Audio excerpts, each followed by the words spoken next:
Hello, everyone. Am I audible? Yes, you are. Good Yeah. morning.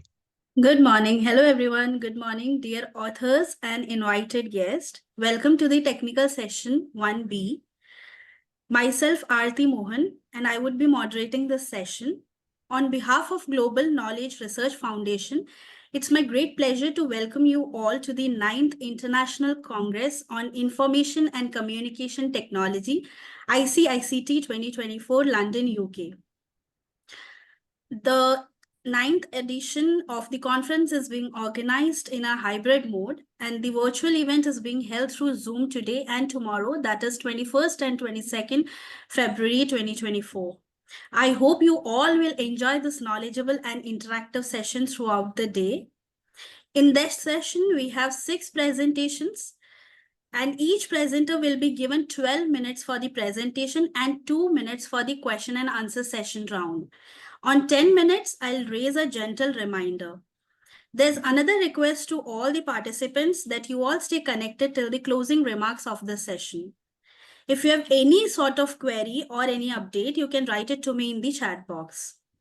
Just before we get started, I would like you all to introduce to the chair of the session, Dr. Akbar Sheikh Akbari. He is an associate professor in Leeds Beckett University, United Kingdom. He is a senior lecturer in School of Computing, Creative Technologies and Engineering at Leeds Beckett University. He then joined Staffordshire University as a senior research officer, lecturer in electronic engineering, and later as the director of Research Center for Applied Design for Business Unit at Gloucestershire University. He has published more than 50 international journal and conference papers. He is supervising 5 PhD students, and a number of students have been graduated under his supervision. It's an immense pleasure to welcome you on board, sir. Thank you very much. It is a pleasure being part of this event.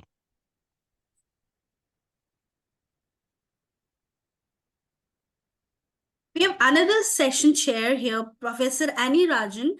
She is an associate professor presently working with the Tim College of Arts and Science, Miramar, Goa, as an associate professor in the Department of Information Technology. She has been in the field of education for 18 years. Her special interest is in learning management system, LMS, tools for teaching and learning environment. She is also interested to be an auditor for academic and higher education. We welcome you, ma'am. It's a pleasure to have you on board with us.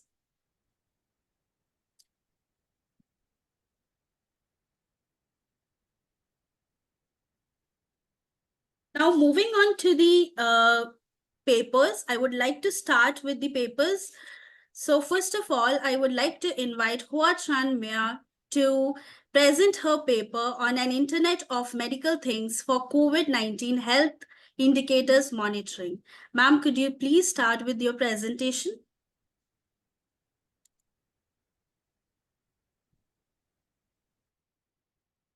Good morning, everyone. Can you hear me? Yes, we can hear you. Yes. Yeah, thank you. And now I am going to start my presentation about my paper, An Internet of Medical Things for the COVID-19 for Health Indicator Monitoring. And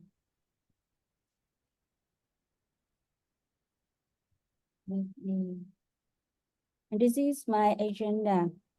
From the introduction of our research, the proposed system of the MIOT system for monitoring the health indicator of the patient, COVID-19 patient, the implementation, results, and discussion, and the last one is our conclusion and the future work. As you know, in Vietnam, the first case of COVID-18 was reported on the January 23, and from January 29, the Ministry of Health issued the decision to clarify that COVID-19 is the disease, the respiratory disease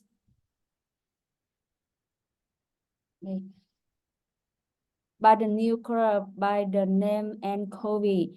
And at that, and as you know, this time in the COVID is passed by, but they it not mean they don't exist anymore. They don't come back anymore.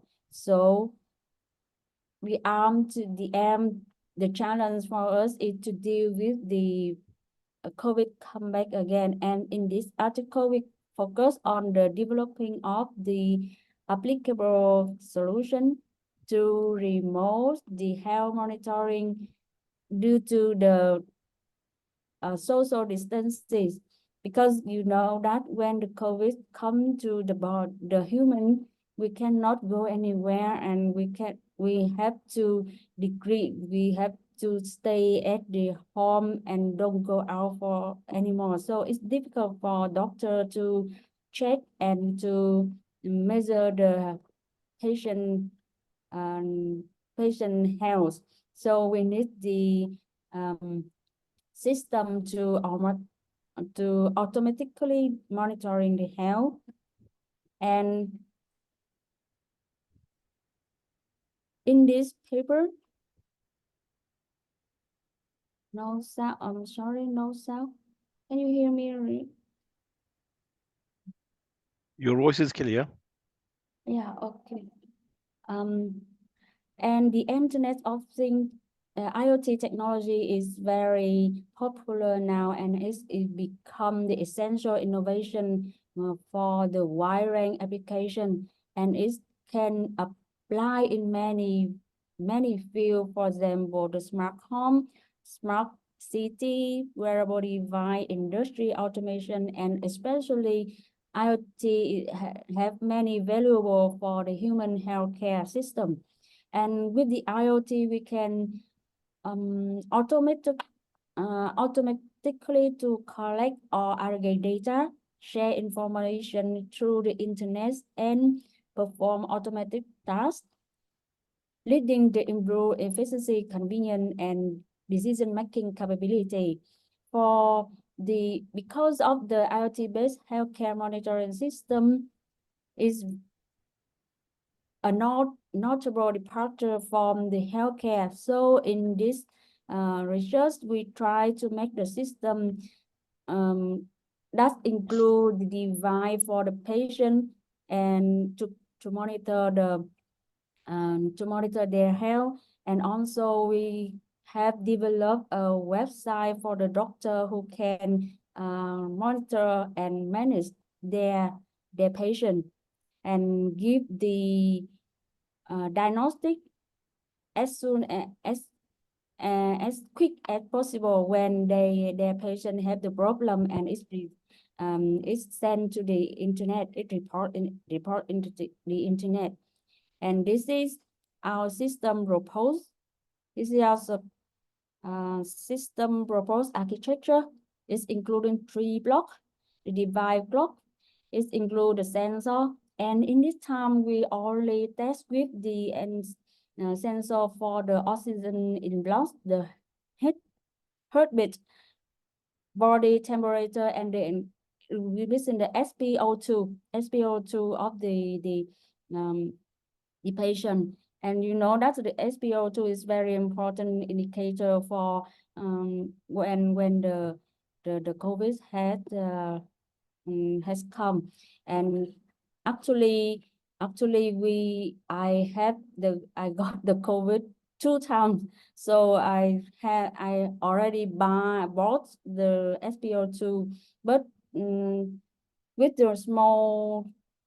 the cheaper one, maybe it's cannot, they don't have the exactly the how to say the indicator. So this time we try to buy to find the more valuable device. The second one, in the device block, we have the control. The control like we use here is the ESP and the display for for the patient at the patient device. The second block is the data storage and the web server. And in here we use the file-based database because we want to test in the because of the file we cannot find, and still now we cannot find the final support, so we try to find like the cheaper way to implement our system. Also, we also develop our own web server. We didn't use the cloud web server until now. And with the application block, we developed the website for the doctor, and they have account. Each doctor have its own account to manage and monitoring their own patient. And the mobile application, this is the additional option for patient if they want to install the mobile application, because in here they already have the device, but they can try to install the mobile application to manage or to monitor their health from day by day, their health database. And this is our proposed system. And here is the our device, and it's not small as we expected, because we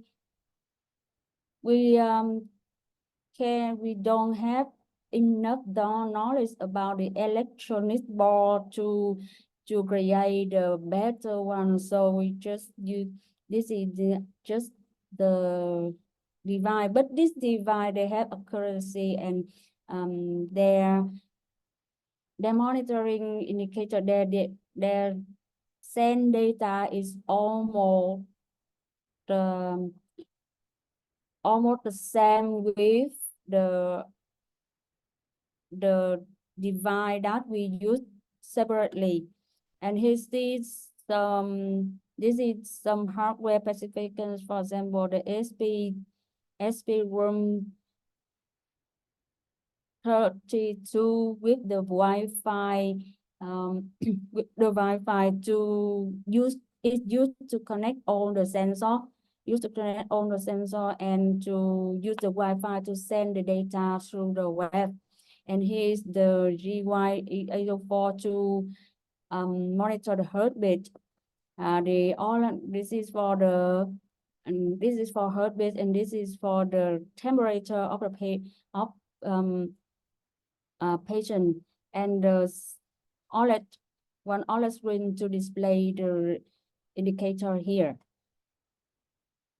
And this is our function. This is the model and our function for the doctor. This function is not full enough for the system, but it almost used. This is our already system. We already developed this one, because this our system was and now being tested in the small private clinic. So the employee is not too many. So I think this function and this system can be adaptable. And the doctor, they have the function like, for example, sign in and add the patient, recall, or update the diagnostic. And the patient, they also have function to sign in to view personal information and update information if needed.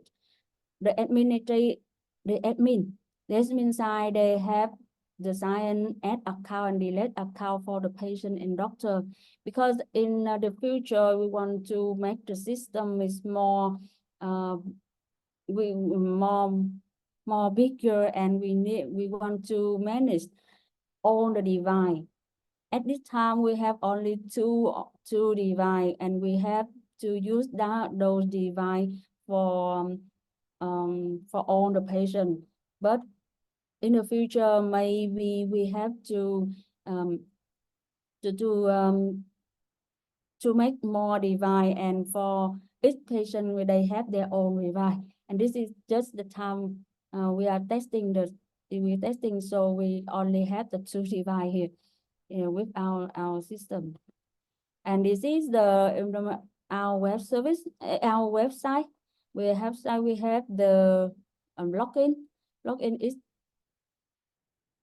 each doctor, they will have the account. They will have their account, and they have to log into file to know how many current patients they are take care of. And here is the totally patient. You see that they with this doctor they have totally 24 patients, but now currently only 20, because 4 patients have been already well. They get well, and they go out of our clinic, but still their information still be there. And it's doctor, they can show and they can view the detail of their patient. Also, they can make the new diagnostic for their patient. And also in this time, this is the heartbeat, SpO2, and the temperature is also shown in the website. This is the lastest one, because in this time actually we have to make the real-time chart here, but it is not applicable for the doctor. So we get the lastest one when patient do the monitoring, and this is for the doctor. And for the patient, they have the additional option to Could you please conclude your research? yeah, okay. And this is the mobile application for patient. And this is our conclusion. In this system, we already make the system that are enable to warning the patient to check their health, and remote the monitoring, and to the doctor to diagnostic conditional quickly. And also this is being tested in the small private clinic. And also in this project, we have some challenge. For example, we are testing our device because there's many kind of device, so we need to take to test the exactly measurement of the device. And also we are trying to improve some smarter function. For example, the AI decision. They can study from the old indicator of health, and give the suggestion to the doctor. And also we are trying to find the financial to apply our system to the clinic or the hospital. And this is our conclusion of my research. And here is some reference of the paper. And thank you for listening. And if you have any question. Thank you very much. It was very interesting topic. Any question from audience?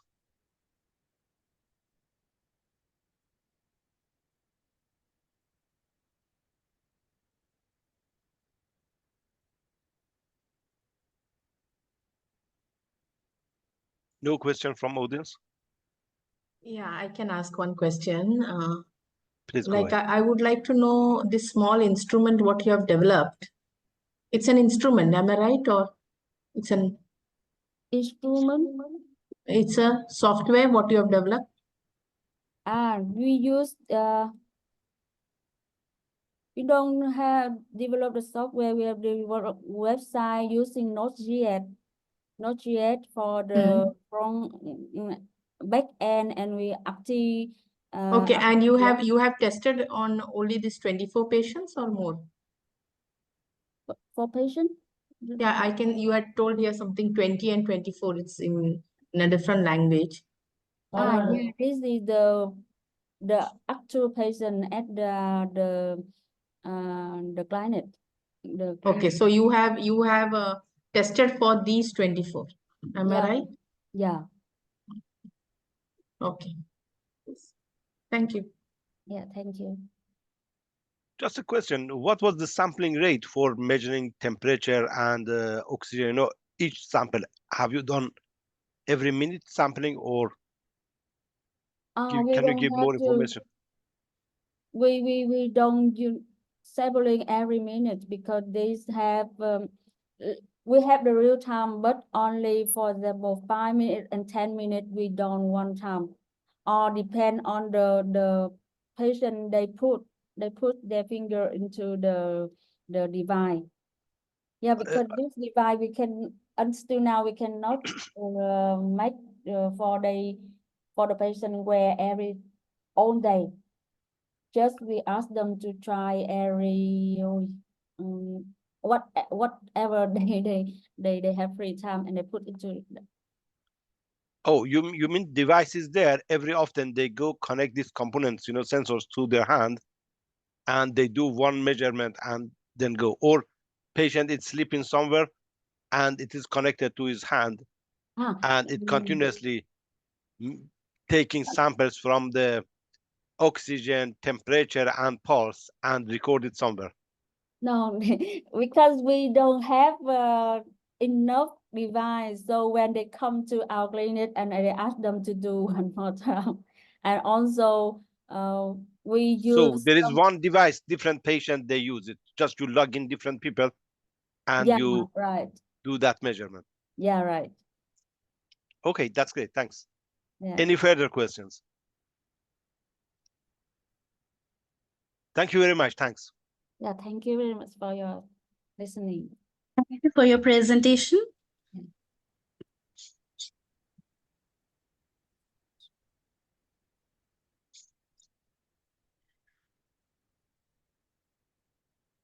Next, I would like to invite Liver Andre to present his paper on an overview on diagnosis on endometriosis disease based on machine learning methods. Could you please start with your presentation? Hello, everyone. So, my presentation is based on overview on diagnosis on the endometriosis disease based on machine learning methods. In this presentation, I will talk about some introduction, the need of accurate diagnosis, medical imaging, and endometriosis diagnosis. Apologies for interrupting. Would you be able to share your screen with us, please? Oh, sorry. Just a second. That's okay. Okay, share screen. Okay, I Thank you very think much. you will see it now, yeah? Yes, Sorry. that's okay. Okay, so I'll continue with machine learning and medical imaging analysis, some clinical integration and ethical and privacy consideration, some conclusion and future works. As we know, endometriosis is a chronic gynecological condition characterized by the growth of endometrial tissue outside the uterus. This affects millions of worldwide women, posing significant challenges for both patients and healthcare providers due to its complex natures. The most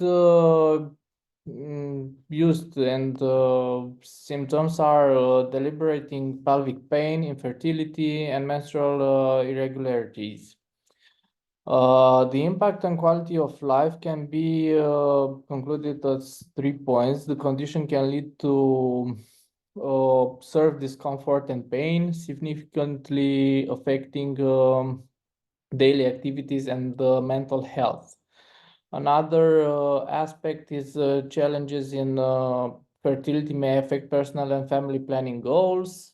And another aspect can be the chronic nature of the disease often leads to prolonged search for effective management and treatment strategy and so on. The complexity of the disease can be based on the nature of endometriosis, with lesion ranging for superficial to deep infiltrating nodules and so on. There is no definitive diagnostic method, and the overlap of these symptoms with other condition hinders accurate diagnosis.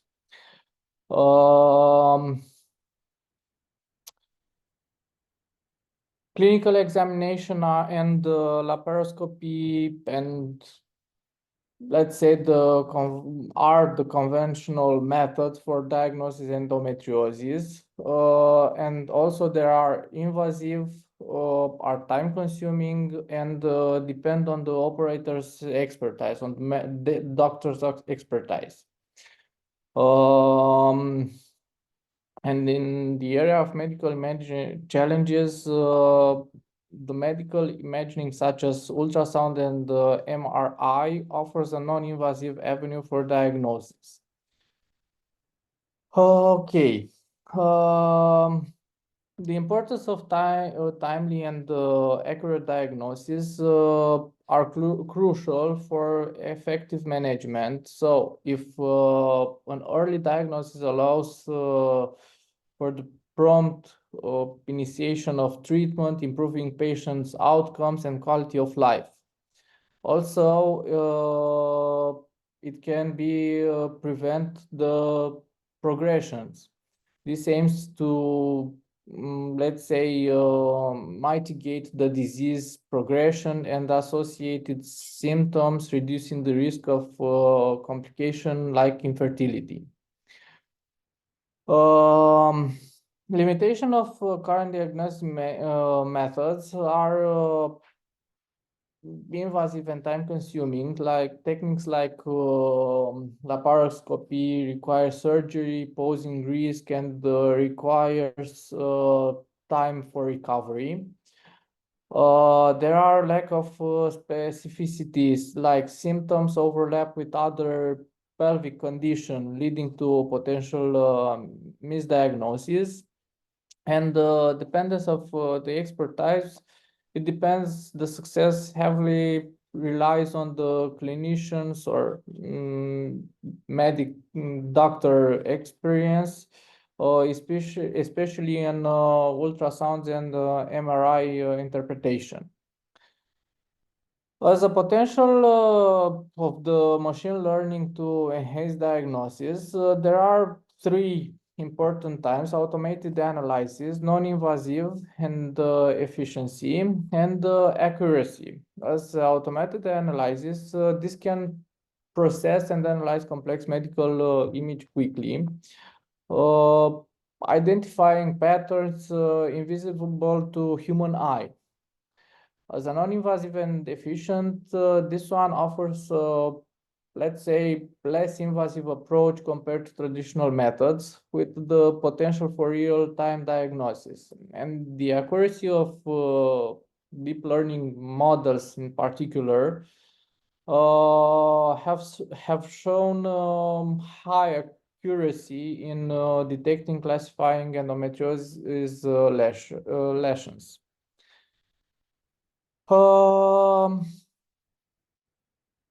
For future extraction techniques, let's say the shape descriptions are quantify lesion geometry, aiding in distinguishing between benign and malign features.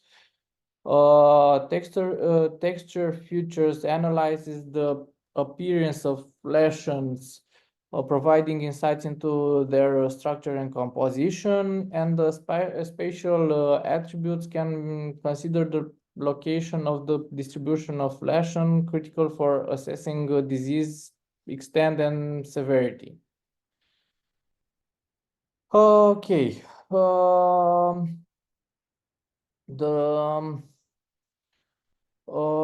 role of ultrasound and MRI in this context are for the ultrasound, it's widely accessible and cost effective, provides real-time visualization on pelvic structures. Transvaginal ultrasound offers high-resolution images, enabling identification of endometriosis lesions, ovarian cysts, and other findings. Another test can be the color Doppler ultrasonography, and this aids in evaluating blood flow with lesions, contributing to characterization. And for the MRI, the renowned for superior soft tissue contrast and multiplanar image compatibilities, T1 weighted and T2 weighted sequence provide detailed anatomical information, and the diffusion weighted imaging and dynamic contrast enhanced by MRI offer insight into tissue cellularity and blood perfusion, improving lessons, characterization, and staging. Okay, which are the most important challenges in interpreting imaging data? So, one of them is operator dependence. As with ultrasound, effectiveness can vary significantly with the operator skills, potentially affecting sensitivity, especially for deep-seated lesions. The complexity of lesion, this one for endometriosis presents a wide range of lesion appearances, from simple cysts to complex masses involving multiple organs, like not only uterus, but on the stomach and so on. The data volume and the variability in the MRI especially generates large volume of data with high variability, requiring extensive expertise for accurate interpretation. Another one is high sensitivity and specificity demand. Both these modalities requires balancing sensitivity and specificity to minimize false positive and negatives, demanding precise interpretation strategies. And integration of machine learning. This application of machine learning aims to address these challenges by providing tools to enhance the accuracy of lesion detection and characterization, supporting especially the clinicians and doctors in making the informed diagnostic decision. Okay, as constructing informative training data set, we need a quality and diversity data set. Must be encompass a wide range of endometriosis cases, including various stages, lesion types, and anatomical lesions. Another point we need is the expert annotation. We need accurate annotation by domain experts, and this is essential for making a good data set.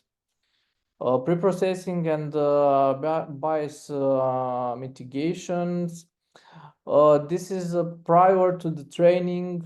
Images undergo let's say, preprocessing steps such as normalization, noise reduction, resolution, standardization, and so on. Okay, plus future extraction in medical imaging for endometriosis diagnosis. A pivotal step in utilizing machine learning for medical imaging, specifically in the context of the endometriosis diagnosis. This process involves. So could you please conclude your research? Okay, I'll be shorter. For future extraction, we need diverse lesson characteristics like in general, diverse lesson characteristics, shapes, descriptions, textured features. We can use algorithms as for supervised learning as SVM and CNNs. Another pivotal point is the transfer learning and pre-trained models used in pre-trained CNN architectures. As the model training begins with feeding a curated, augmented, and possibly multimodal data set. The data set is typically split into training and validation subsets. The hyperparameter optimization is dictates the model for the learning process. As enhancing the data for better diagnosis, there are 2 points that I've wanted to show you: the cross-validation and the performance evaluation, that are models and metrics like accuracy, sensitivity, and this provides insights. And this provides insights into the model ability to correctly identify this endometriosis cases.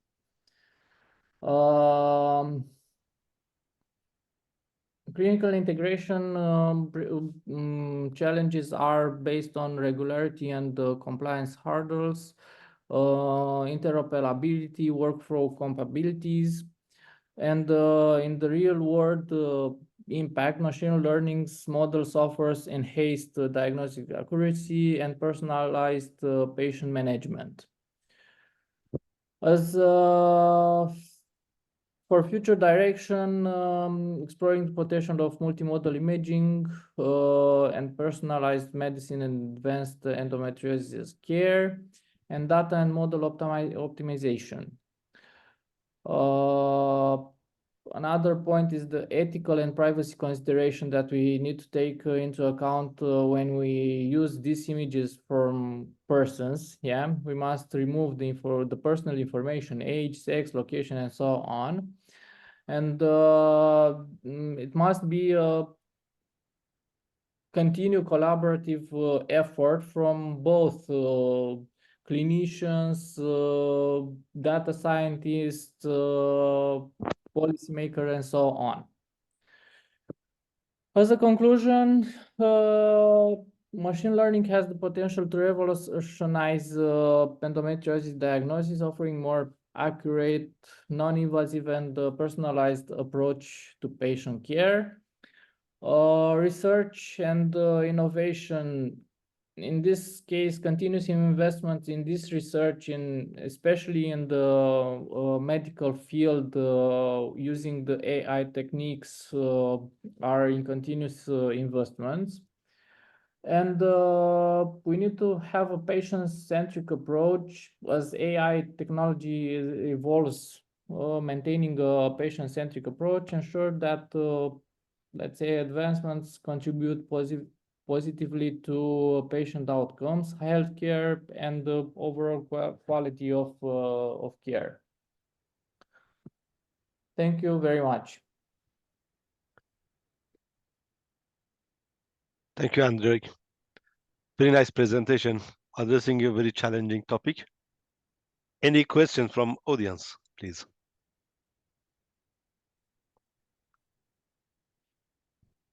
Yeah, any implementation techniques have you thought of?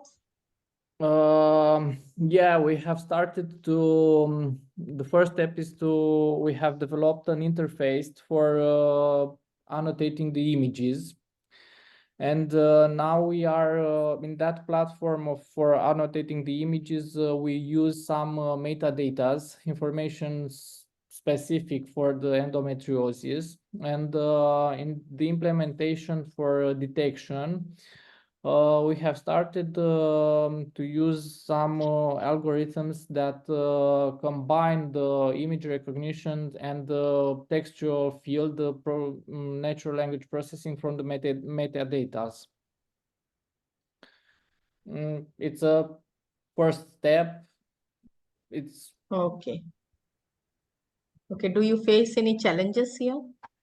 yeah, many challenges. Many challenges as the data set, talking with medics to provide us images is very difficult. This is one of the challenges things, because they are reticent. It's about ethical and privacy and so on. But in time, we'll obtain the images for the data set. Yeah, thank you. Thank you. Thank you. Any further questions?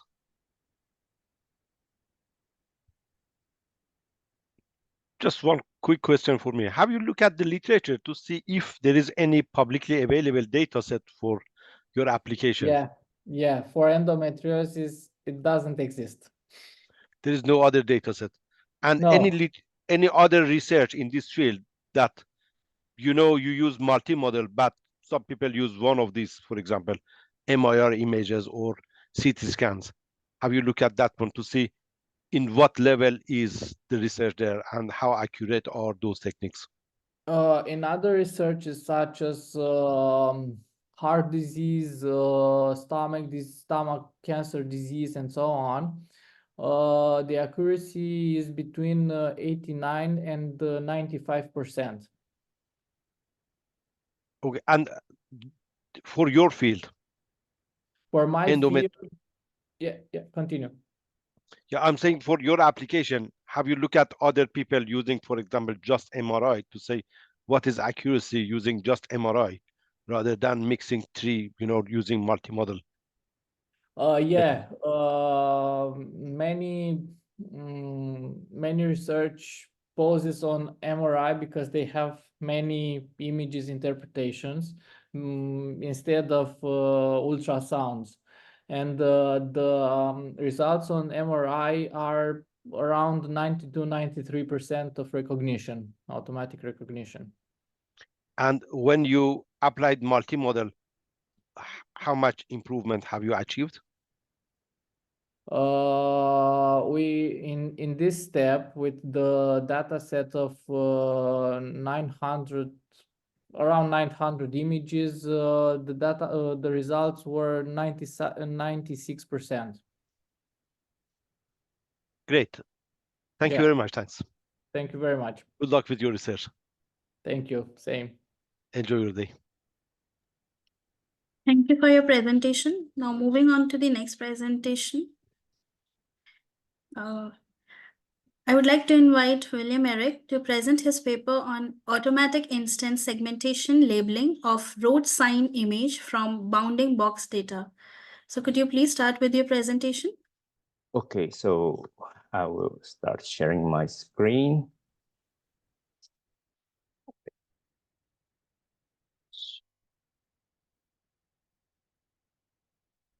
Okay, so can you see my screen? Yes, we can see. Okay, so I will start my presentation. So good morning, everyone. So thank you for the chance, and I'm here to present our research, which is about automatic instance segmentation labeling of road sign image from bounding box data. And I'm William Eric Manonga, and I'm from Chaoyang University of Technology, Taiwan. So this is the outline of my presentation. So I'll first start with some introduction where I will explain some background and motivation why we do this, and we'll go to the methodology, and I will show the result of our experiments, and I will conclude and show the future works of our research. Okay, so for the background motivation, so we know that nowadays AI is very popular, and this can be attributed by the unique capabilities of supervised learning, even though we now see that the generative AI is getting traction, it's getting very popular, but before it's mostly AI is before popular because of the supervised learning. And supervised learning is a technique that learns from vast amount of labeled data, which leads to need for more labeled data to train our deep learning model. And as we know, the process of labeling data for supervised learning is a resource-intensive and time-consuming process. As the previous presentation also say, they are also having problems, challenges during the labeling, which is also making the data set for the research. So also in this field, especially for labeling for image segmentation, is very challenging because it's need a lot of time, and in the end, it's very time consuming and resource intensive because people need to do manually. And this situation leads to very limited public data set for image segmentation. This is compared to image classification or object detection data set. So because it's very difficult and time consuming, most people, if we see on public data set websites like Kaggle, mostly they will provide like object detection or image classification. But if we see for instance segmentation, it's very limited data set there. And so the contribution for our research is we propose a novel method to do image labeling for instance segmentation by utilizing the available object detection data sets. And in this research, we combine several image processing methods to process the image and obtain the image segmentation label. And we tested on the dataset that we use is the Taiwan road sign marking dataset, or TRSMD.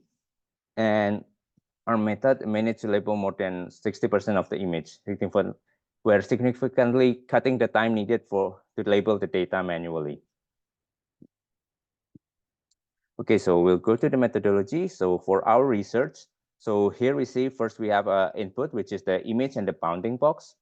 And then we do background removal. And then after we remove the background, we do contour retrieval.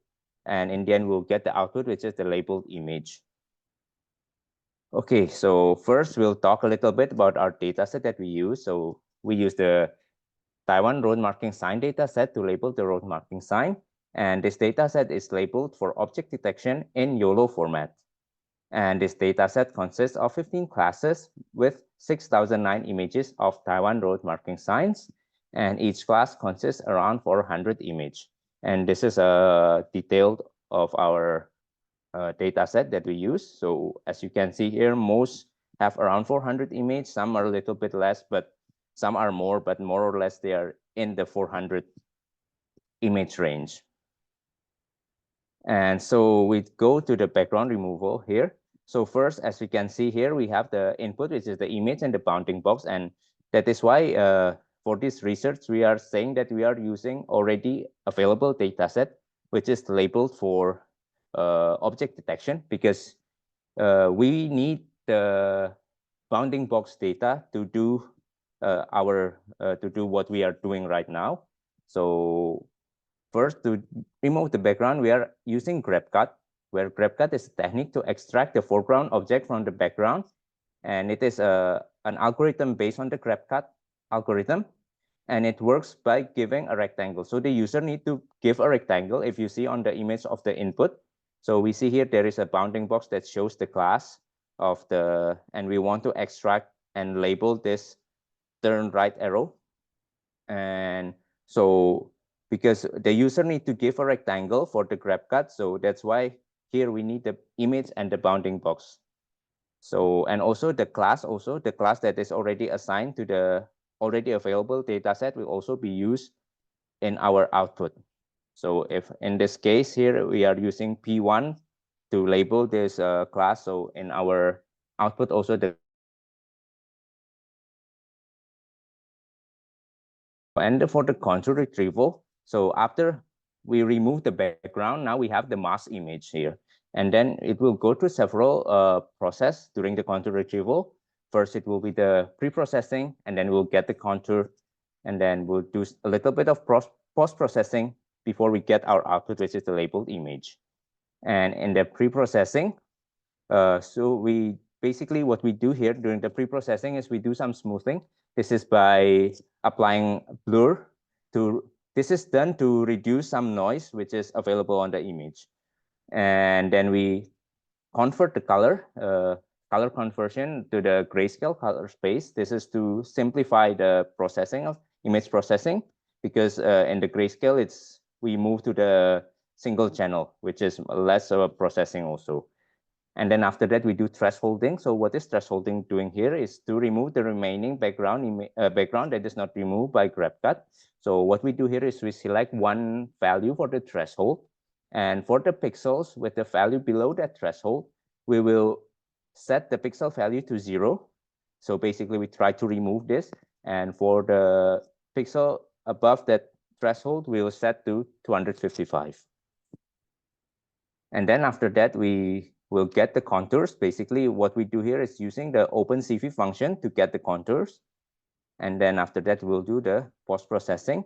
In the post-processing, we remove contour from noise or unwanted factors. So sometimes after we remove everything and we get the contour, there's still some noise that also get detected when we try to get the contour. So we try to remove this by removing contours that are detected but have small number of points. So this we can say it is a noise, so we try to remove those. And in the end, we'll have our output of our labeled image. So this is an example of our post-processing to remove the noise. So in figure A, we see there is a little dot near the arrow, which is a noise that we actually don't want this in our label. And after we do the post-processing, we see in image B here that we don't have that small dot anymore. So we get a better label here. Okay, now for our experiment result. So for the GrabCAD result, first from the 6,009 image in the dataset, there are 2,126 images that fails during the GrabCAD process. So when it fails here, it means that the GrabCAD failed to remove the foreground image, which is the image that we want to extract from the background image. And from our during our research, we found that the first factor is when the labeled object is too small, so it's difficult to recognize and causes the GrabCAD to fail. So this is mostly in the cases of class P1 to P5, which is arrow sign, and P11, which is the slow sign. So sometimes the labeled image in the dataset is too small. So when we try to extract it, basically fail to extract anything from the bounding box, inside the bounding box. And for the second factor is when the targeted object is too complex and it blends naturally with the background image. So this mostly happens with the P10, P12, P13, P14, and P15. As you can see here, these signs are more complex, like zebra crossing, overtaking, prohibited barrier line, crosshatch, and stop line. So on this case, it's sometimes it blends with the road. So the GrabCAD failed to extract these images, these objects from the background. And these are some results. So this in figure 5 here is actually the successful extraction. So we can see the road marking signs are extracted nicely here. And we can get a good view of what we want. While on figure 6 here, when there is this is not perfect extraction. So in figure 6A, this is what I call over extracted. So what we want here is actually just the go straight or turn left arrow, but we got some extra background here. So it's over extracted. And in figure B is under extracted. This is the speed limit 50. But as we can see, the top of the 5 is gone. And also the 0 is gone. It's non-axis here. So we call this as under extracted when from the GrabCAD. So these are the two cases also when we, this is the example of the success and the fail from the grab cut. And then after that, we go to the grab counter. So from the qualitative assessment, we found that more than 50% of the images in the data set can be processed and labeled with over-promising result. And in some cases, the method failed to detect the counter and produce low-C quality segmentation label. So because everything is automatized, sometimes the algorithm doesn't work perfectly and we got some bad segmentation label. And this is mostly also because of the unsuitable threshold value during the pre-processing step, where we only use a single value threshold. So sometimes it cannot handle all the condition because in the images, sometimes we have images with more bright images, sometimes it's darker images. So when we put one single threshold, sometimes it will eliminate everything or it will just take everything. So a single value threshold cannot handle all the condition. Yeah. So these are the cases. So first in lower brightness image, everything will be black. High brightness, fail to remove the remaining background. That makes the contour leaking to the background. So this is an example of the successful segmentation label based on the contour detection. And here is the fail. So it bleeds outside to the background, and this is not perfect. It gets less than what we want. So these are the examples from the success and the fail from the segmentation labeling. Okay, for the conclusion and future works. So for the conclusion, our research proposed an automatic instant segmentation label of Taiwan road marking sign using the combination of image processing methods. And more than 50% of the image in the dataset that we use labeled, this dataset is labeled for object detection, can be labeled for instant segmentation properly. And our proposed method can help to speed up the labeling process compared to doing everything manually. Though manual checking by human still needed to verify and correct some label mistakes. And for the future works, first we will improve the result by incorporating image enhancement techniques. So maybe we can normalize the value of the image to make it easier to process in the image processing. And then we also do image enhancement. These image enhancement techniques can also improve brightness and contrast of some image. So it might improve the labeling result. And also we'll try to think of how to do adaptive threshold value. And by doing this, it can give better result, better chance to get better labeling result by doing adaptive threshold value. And this is the end of my presentation. Thank you. And if there is any question, please. Thank you very much for your very nice presentation, Eric. Any question from audience?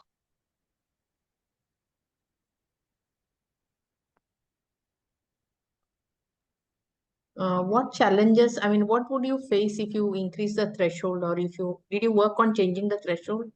Yeah, actually, we try to, when during our research, we try to play with the threshold value.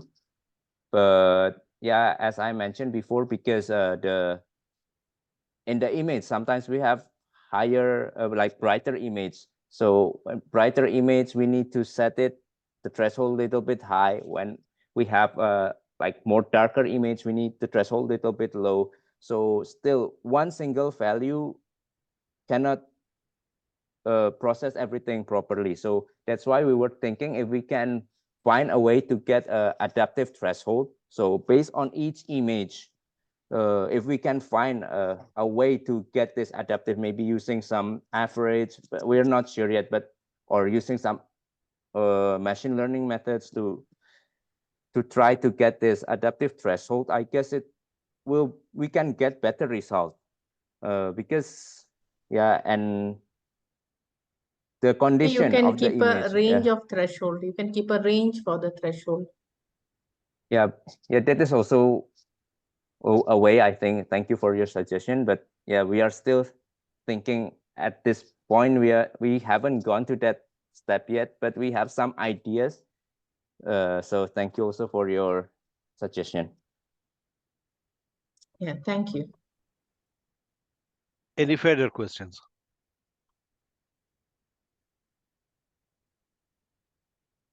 I have a quick question. That's about, I understand that you use a thresholding, or Yes. later on you may go make it adaptive thresholding based on the total lighting. You make a decision, change that one. Have you considered any other methods, like, for removing the background? Or have you looked Actually, at literature to see what other people are doing in this field? Actually, this field is I think it's not very popular. I mean, the way of doing something automatic like this, I mean, for the to do some like convert a labeling. So actually don't have that much literature review on this. So basically during our literature review, we try to find some techniques like image processing techniques that can work for our method. But yeah, actually in the literature review, there is not much research like what we are doing right now. So yeah, we are thinking of some other things, like maybe use some pattern matching also to improve the quality of the label. But yeah, still need more research on this and review of the literature also. Any idea about the computation costs for the whole process? Would Actually, it be to run it? Yeah, actually to run it, the computation cost is not that high, because when I did this, I just run on my laptop, which it has a GPU and normal CPU Core i7, so it's running okay. It will take some time depending on how many images you have, of course, but if we try to incorporate more techniques like maybe machine learning to get the threshold or other methods, then for sure we will need more computation power. But for what we have done right now, it's not too heavy. Normal computation, a decent computer should be able to run it. So you are able to process how many images per second, for example? Would it be a couple of images or longer or more? I don't remember how much, but for 6,000 image, it takes around, I think, around 15 to 20 minutes, as I remember. Okay, that's fine. Yeah. Okay, thank you very much. Thanks for your nice presentation, and good luck with your research. Thank you. Thank you. Thank you for your presentation.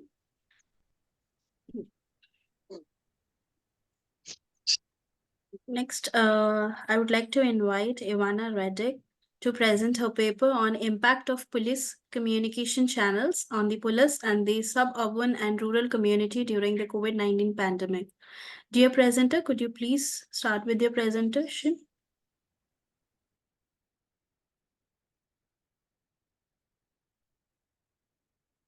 Hello.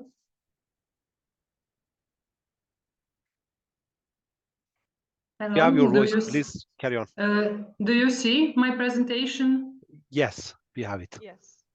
Okay, thank you. Good afternoon. I'm Ivana Radic from Croatia. I work as a police manager, and my area of research is police communication, and especially digital communication. I will present my research impact of police communication channels on the police and suburban and urban community during the COVID-19 pandemic. First, I will present you my research with a short introduction, and then I will talk about research methods, and at the end about findings, discussion, and conclusion. As we all know, the COVID-19 pandemic has strongly affected all areas of personal and social life. Some institutions had to adapt to the measures to combat the spread of the pandemic, and some participated in the implementation directly or indirectly, as was the case with the police. During the COVID-19 pandemic, research on remote communication increased sharply, but there is a lack of research that would precisely identify the possibilities of remote police work, as well as determine how such changes in the way of work are reflected in the motivation and perception of police officers, considering the police procedural correctness and police legitimacy as the primary measures of the functionality of the police organization and the role of police in the community. Public policies and service in modern democratic states should be evidence-based, based on relevant facts to create such public policies and organizational solutions for public service. Scientific research is necessary, the results of which clearly show the influence of process of current public policies and organization of the work of public service on their users, but also on themselves. We must also be aware that of the imperative adapting public policies and service to citizens who in this way realize their right to access public goods, but also receive service for the money they allocate as taxpayers. This further means that research carried out in public policies and fact-based service must be localized so that the data obtained are precise and informative as possible for public policymakers and decision makers. This study aims to investigate the impact of the communication channels, live and remote, used by police officers during the COVID-19 pandemic on the institution, which is measured through police procedural correctness, as well as on the suburban and rural community, which is measured through police legitimacy. Sample give the necessity of local approach in scientific research, the results of which could have practical implications in terms of creating public policies and service. This research was conducted in one Croatian region, Slavonia. It is a predominantly rural and suburban area with one major urban center.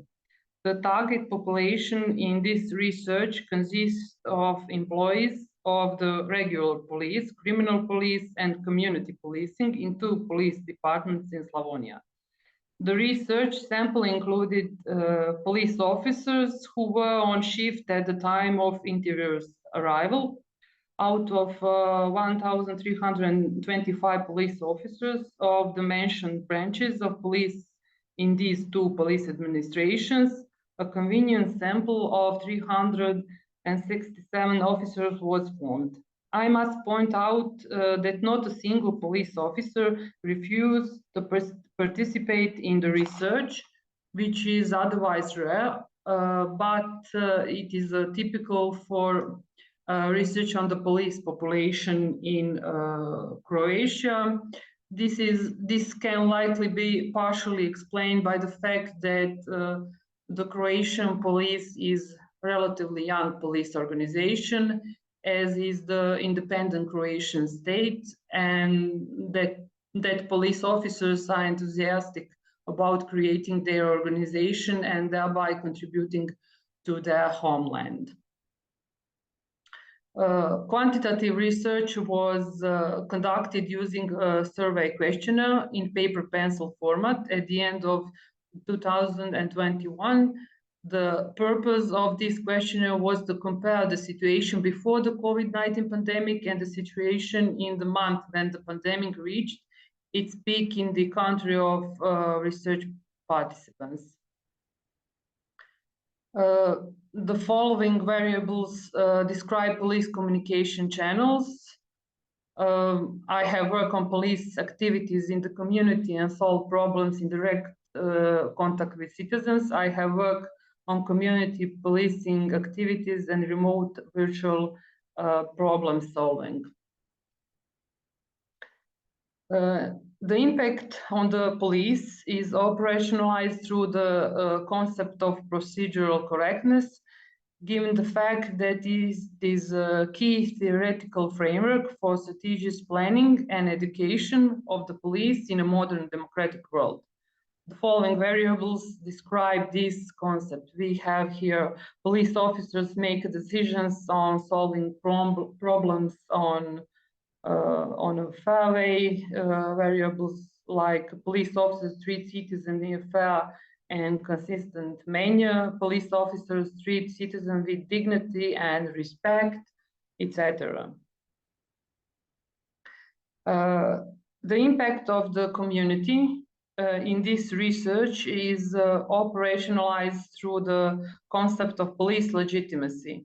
Given the fact that police legitimacy is another key theoretical framework for strategic planning and education of the police in a modern democratic world. The following variables describe this concept. We have here citizens' fear of crime, then we have citizens' willingness to comply with police instructions, citizen willingness to comply with the law, in general, citizens' willingness to comply with COVID-19 regulations and decisions, citizen willingness to cooperate with the police in general, and citizen willingness to cooperate with the police regarding the COVID-19 regulations and decisions. Analytical plan, the aim of the research was operationalized through research question according to the perceptions of police officers. How did their live and remote communication affect the police and the community during the COVID-19 pandemic? A combination of two methods was chosen to answer this question. First, Bartlett's and Kaiser-Meyer-Solkins test factor analysis was used to make sure that the questionnaire measured procedural correctness as an impact of the COVID-19 pandemic on the police and police legitimacy as an impact of the COVID-19 pandemic on the community. After that, the John Hare TEPS.N test and non-parametric Spearman correlation test were applied because the sample doesn't have normal distribution.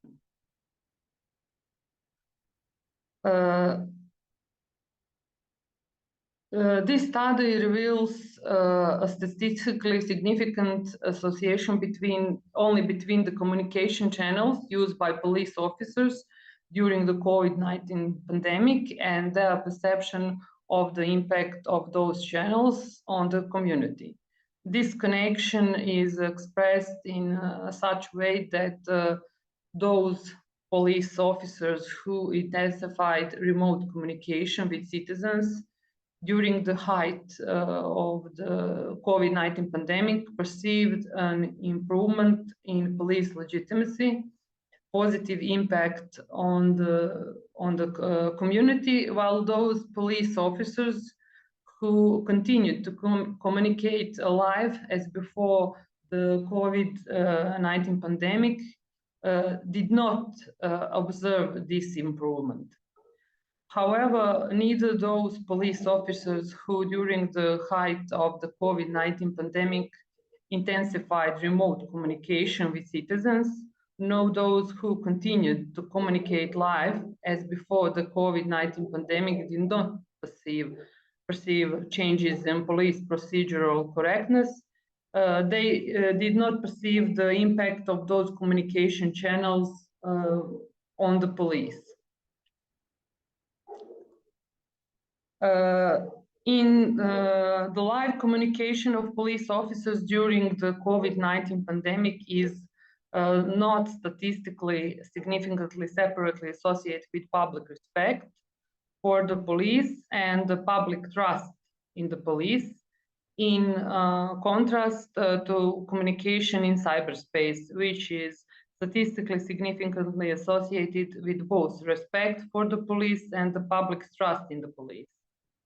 These are important findings because they point to the conclusion that citizens also appreciate remote police communication.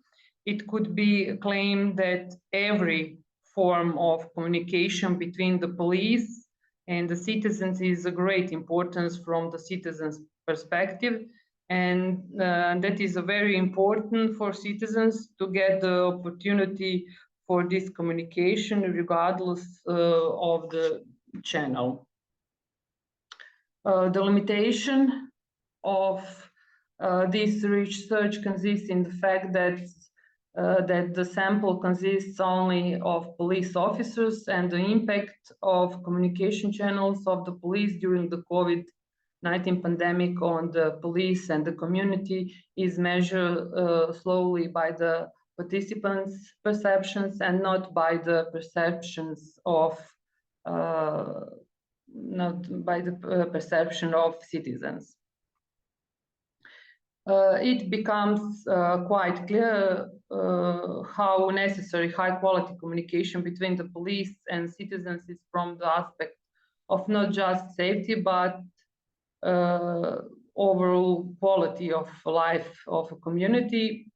This research has shown that this also applies to the suburban and rural communities, which are often lightly considered to be more resistant to risk due to a higher level of social cohesion and collective efficiency. Such communities are considered to be less dependent on formal social control mechanisms due to better functioning of the mechanism of informal social control.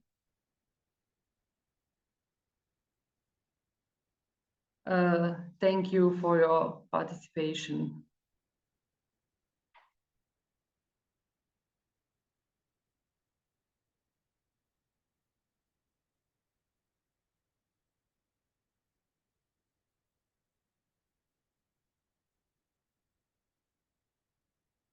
Thank you. Any questions by anyone? Any questions?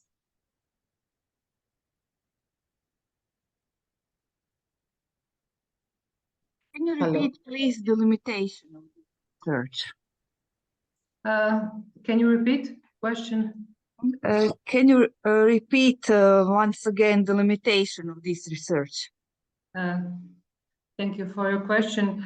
The limitation of research consists in the fact that a sample consists only of police officers, and the impact of the communication channel of the police during the COVID-19 pandemic on the police and the community is measured slowly by the participants' perception and not by the perception of citizens. It is necessary to conduct research whose participants will be citizens to discover how they perceive the impact of different police communication channels on the police organization and the community, and what kind of digital communication they expect from the police. Such knowledge can have important practical implications because the willingness of citizens to comply with norm largely depends on the quality of their relationships and communication with individuals whom they perceive as competent to control compliance with norms, namely the police.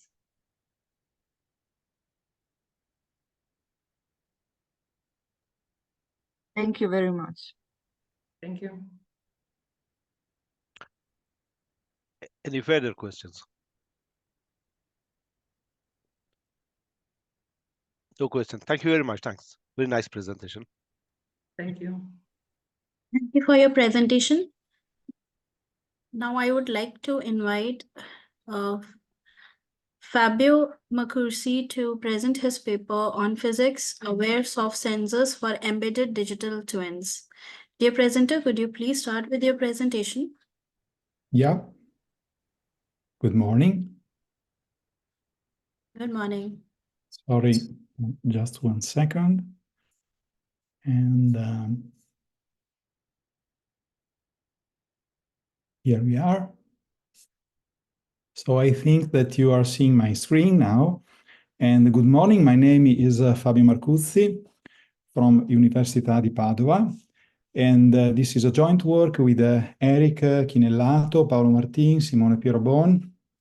I will talk about physics-aware soft sensors for embedded digital twins. So a little bit of a definition is in order. An embedded digital twin is the virtual representation of a physical system. It runs in an embedded electronic board and is deployed on the edge within the embedded software stack to realize a virtual sensor of physical variables and parameters that cannot be provided by direct physical measurements.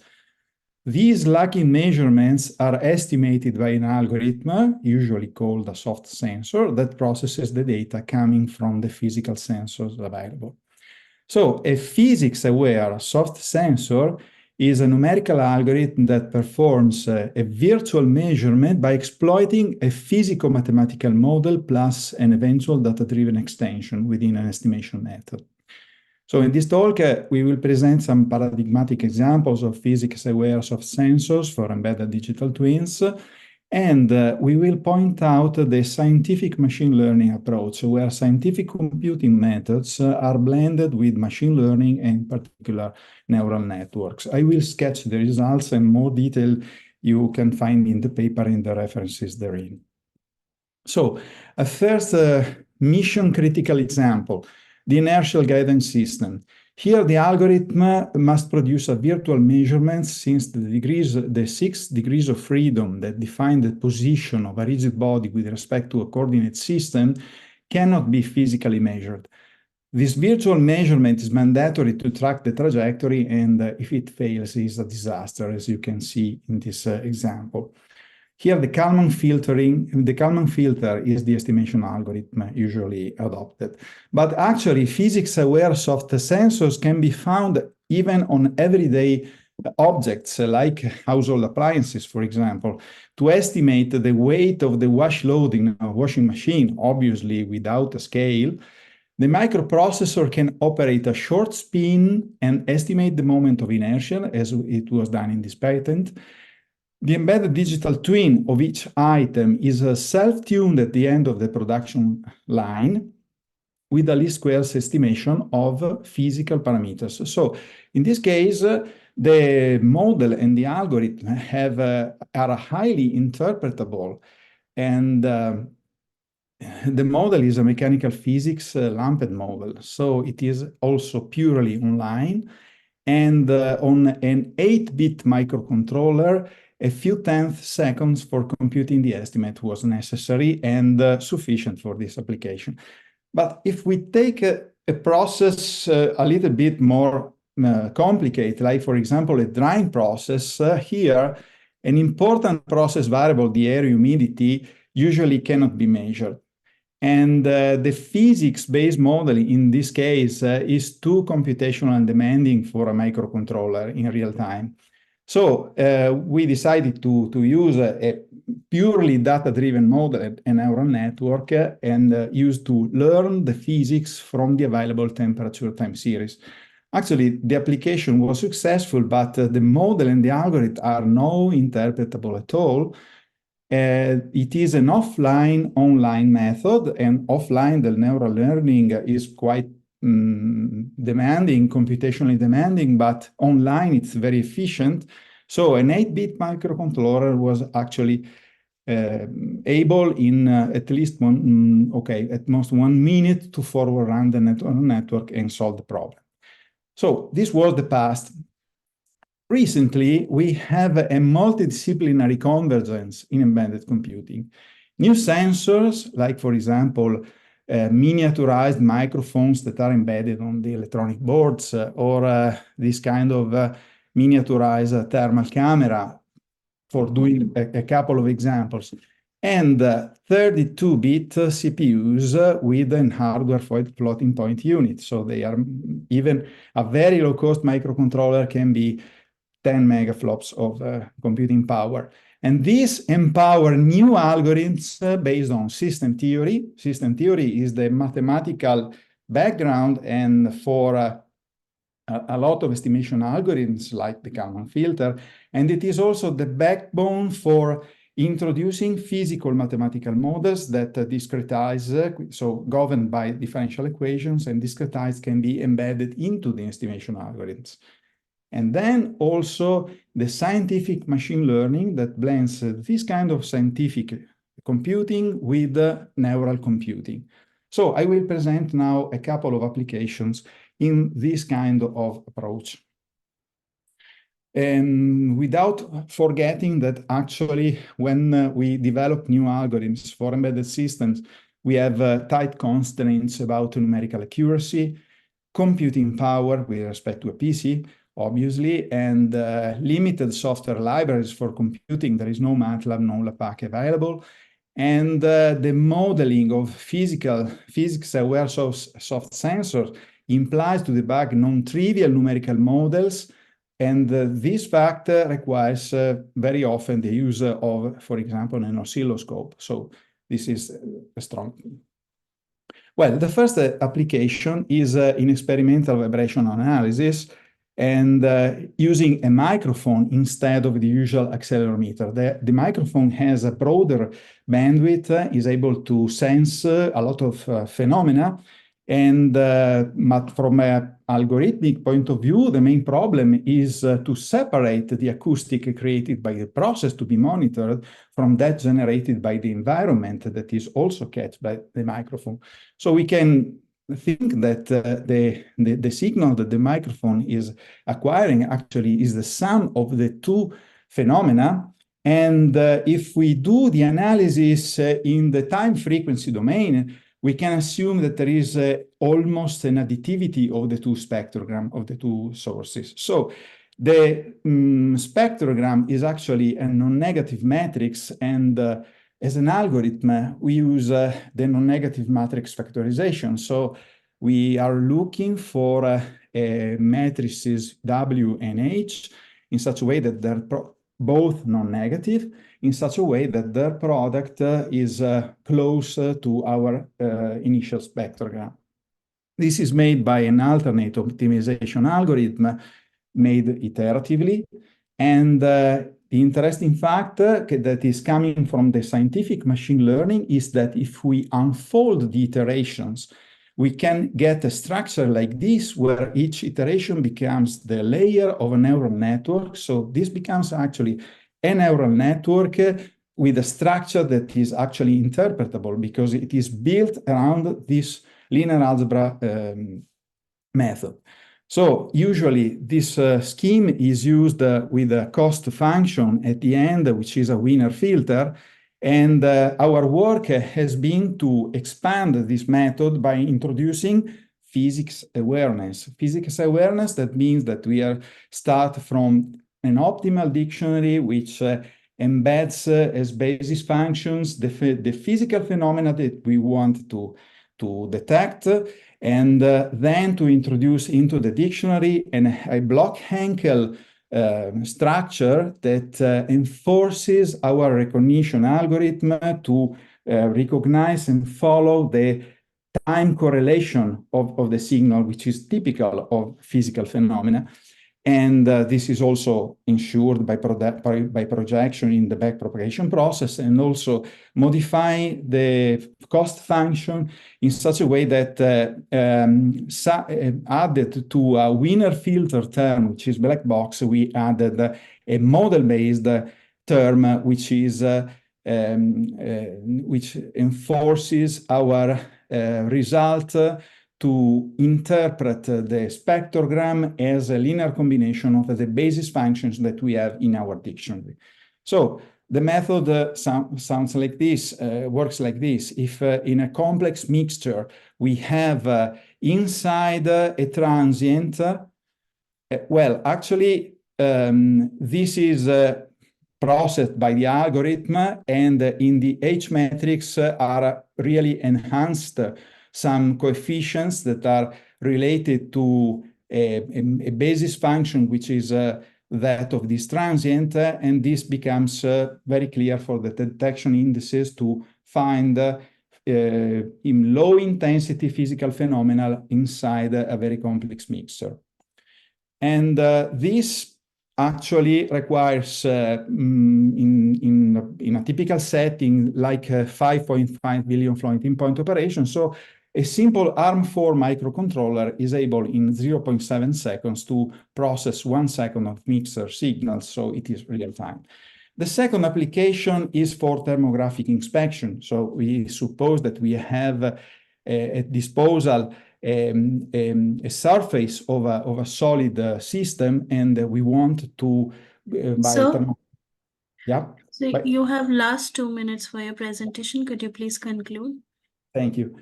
Yeah, and inside we have some problems like corrosion, something like this. And here the physics awareness is that we have demonstrated that actually in a thermographic experiment, the presence of an inclusion of a cavity internal is perfectly equivalent to a heat source. So the nonlinear inverse problems with geometric inverse problems becomes a linear thermal inverse problem, and then can be solved with a Kalman filter.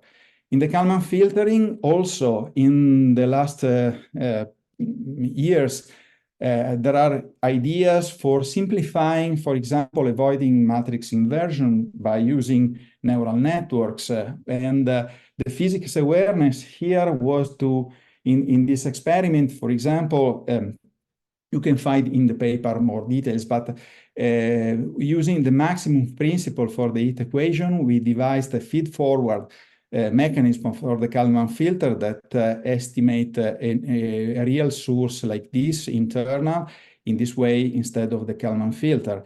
And also the scientific machine learning helps us on substituting a heavy FEM model with a surrogate physics-informed neural networks that anyway maintain its interpretation because it has a structure, the network, that resembles what is the weak form of the differential problem. And thank you for your attention.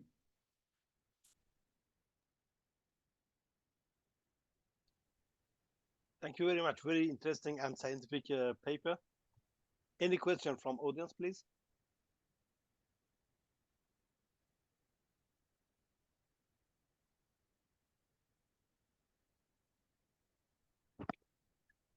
Yeah, we are running out of the time. Just quick question. On page 11, you talk about... Sorry? If you go to page 11, please, of your presentation. Yeah, in the second one, when you have the data, you use some basis function to reduce the amount of data. Can you reflect on this a bit quickly? Yeah, because this method relies on using backpropagation to estimate the H parameters and on starting from an optimal dictionary that it has been tuned for the specific physical application. So in this way, you can describe exactly the phenomenon that you want to realize, and then also have a dictionary, an overcomplete dictionary for the environment noise. And then the backpropagation tunes the H matrix in such a way that if in a complex mixture there is something which is similar to the clean sources that you have devised in your application, it defines. Excellent. That's clear to me. Any further questions?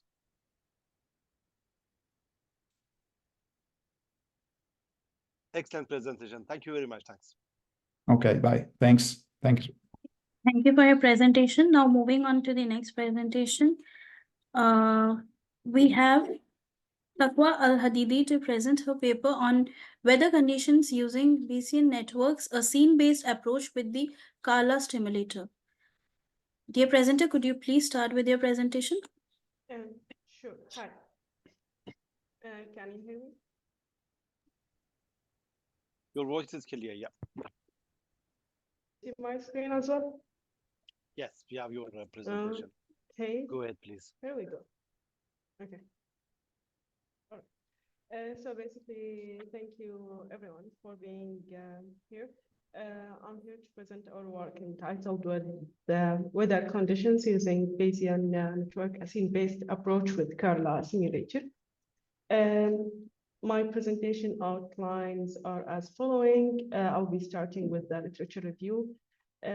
I'll cover the problem statement and related works, then going to the methodology.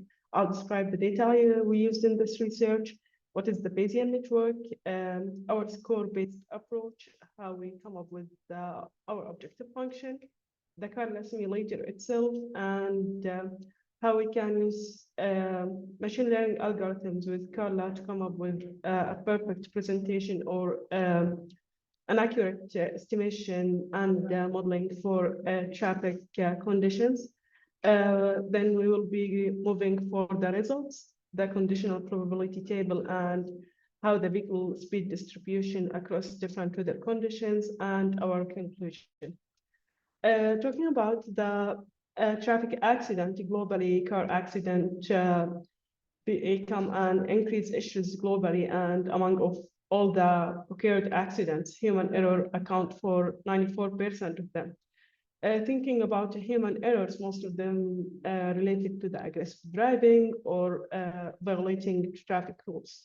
As such, scientific approaches start with developing self-driving vehicles and autonomous vehicles.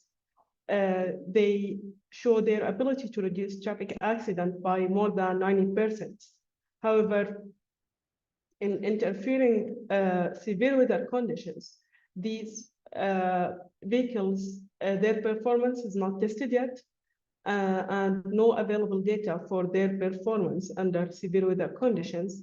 As such, several research start to think about simulate the performance of the autonomous vehicles and even vehicles in connected environment and autonomous environment to validate and test the performance of these autonomous vehicles.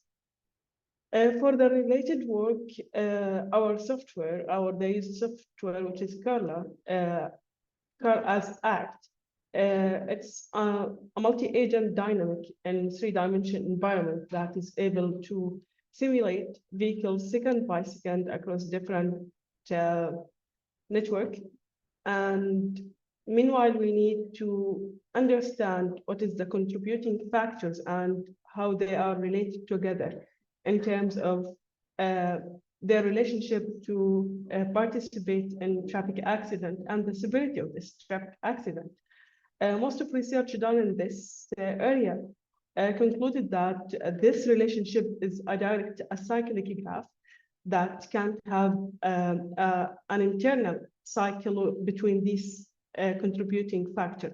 If there's like an available condition in terms of rain, and then we have a high speed, then we have a high probability of having an accident. So the effect of winter weather on critical flow parameters like flow rate and saturation flow rate, traffic accident is very high. Most of accidents during the winter is highly severe due to inability to control the vehicle and reduce this severity. If we think about the vehicle detection and the vehicle on lane detection, because most of accident account to another accident, following accident, we called it, because most of vehicles try to change their lane or the closed lane due to the accident. As such, we need to provide vehicles when they have to change their lane to reduce any extra accident that happen in the network. So this comes to our mind why we don't use an available data, not necessarily to be an autonomous traffic data, but we need to have a data that is jointed with a traffic accident data. So we need to come up with a simulation or a methodology that try to control vehicle speeds As such, we reduce the traffic accident or their severity or both actually. This has been done by adopting the probability framework and Bayesian network to figure out the relationship between the contributing factor of the accident, including weather, driving, speed, time, and time of the day and time of accident. So we use an open resource data from the UK government that has different attributes, including the time. So we have the time of the day, sure thing that during the early morning and the late night, traffic accident increases. So among all of these time steps, we have the number of accidents, and we categorize them for 3 types: low, medium, and high. For the speed, we categorize them to low, medium, and high, depends on the speed range. And for the weather conditions, we have different weather conditions: sun, rain, fog, snow, and wind.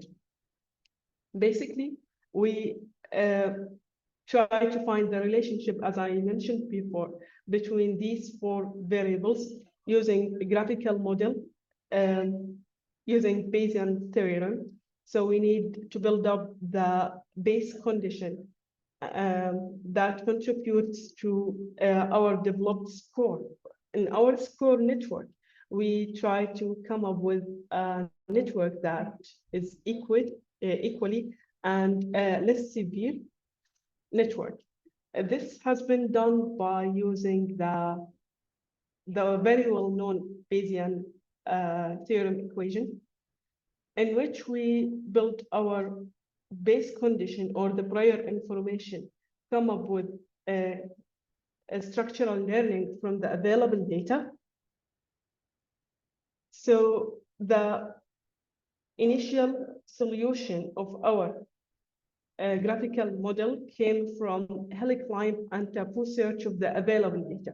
So we need to know what is the base condition that has the least number of accidents with the higher number of traffic volume that can across the intersection, despite the intersection is signalized or unsignalized, in which we found the local search, and we know this solution as a G-star.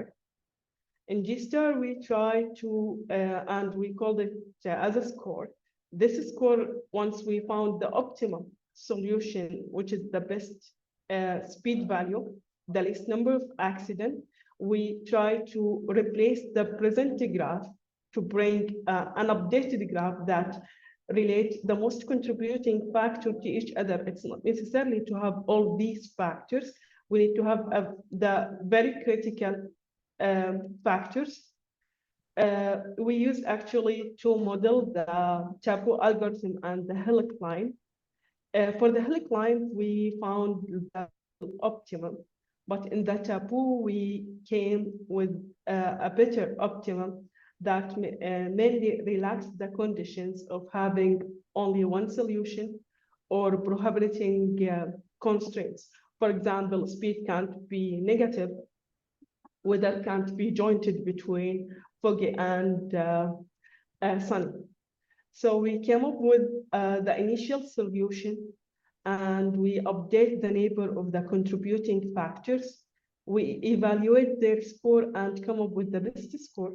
And then we stop our Tapu search for the next optimum or next candidate optimum.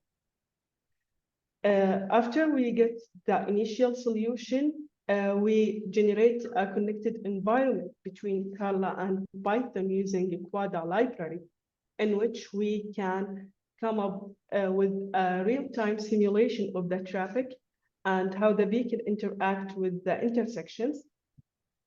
So with the careless concentration and focus mainly on autonomous driving and realistic driving conditions.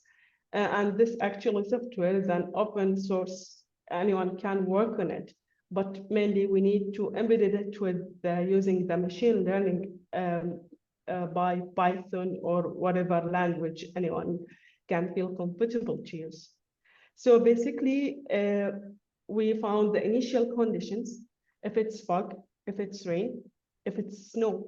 So this is the very severe traffic condition and weather condition in which we anticipate that vehicles can't have a high speed. As such, we can't have a high number of accidents. Then we come up with using the Bayesian network, we come up with this network, the directed network between the different variables. As I mentioned before, not necessarily to have all these variables. For example, we start with the fog, not the rain in our network, because we all know that the UK environment, most of the time the fog control the rain or the sun weather. Maybe in other data, we may start with rain, with snow, or with sun. And here, we have no night, but we have a time as a variable, so the time can contribute to the speed and the traffic flow itself, number of vehicles we need. After we simulate these in color, we present how the vehicle speed distribution along the entire network, if we have rain conditions or we have no rain. We can see clearly that within the rain condition, vehicle speeds reduce very significantly. As such, once the vehicle speed reduces, we anticipate that number of accidents reduces as well. But if we have no rain or clear weather, as such, we don't have a slippery pavement conditions or pavement surface. We anticipate that drivers can drive in a moderate or more comfortable speed.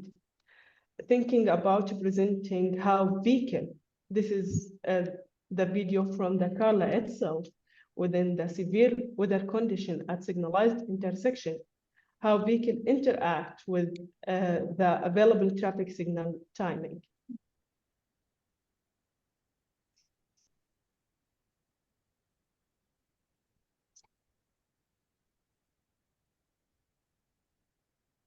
In future research, we are trying to, based on the computing speed, we are trying to adjust how we can interact and adjust the available traffic signal timing, but unfortunately, we don't have these times.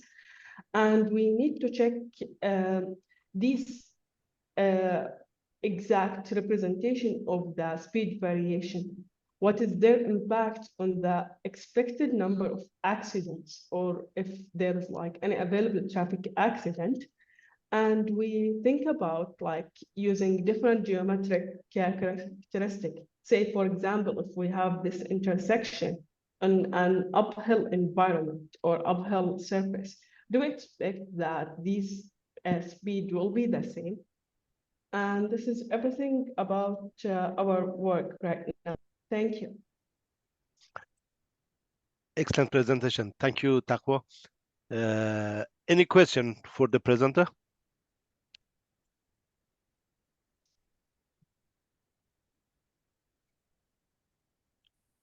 Any questions?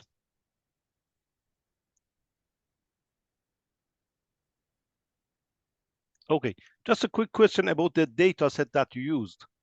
Sure. Was this data set publicly available? Yes, it is available on GitHub.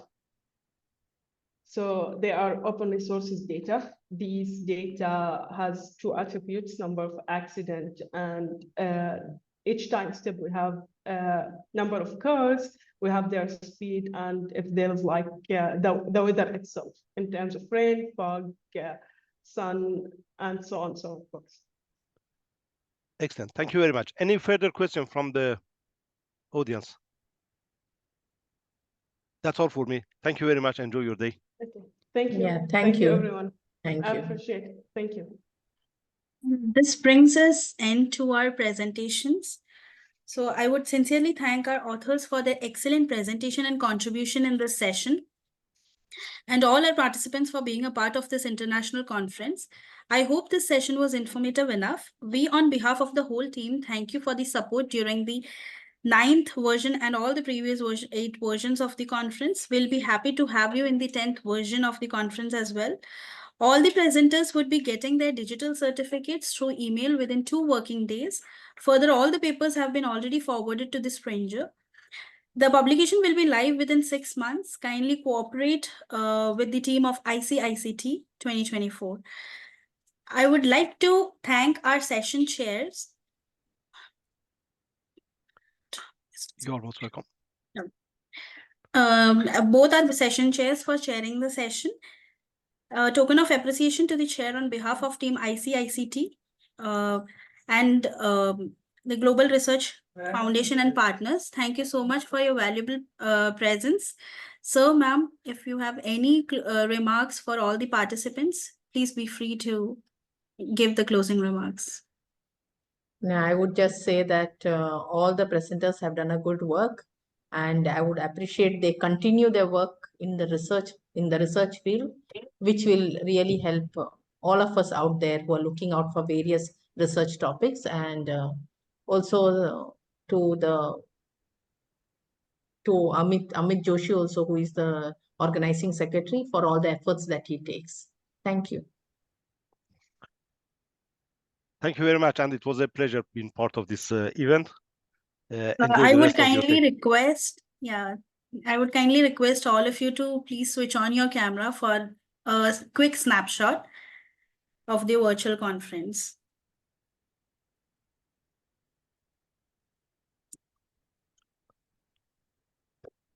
Thank you and have a nice day. Take care. Bye-bye. Bye, everyone. Thank you. Thank you. Thank you. Bye-bye. Enjoy the rest of your day. Bye.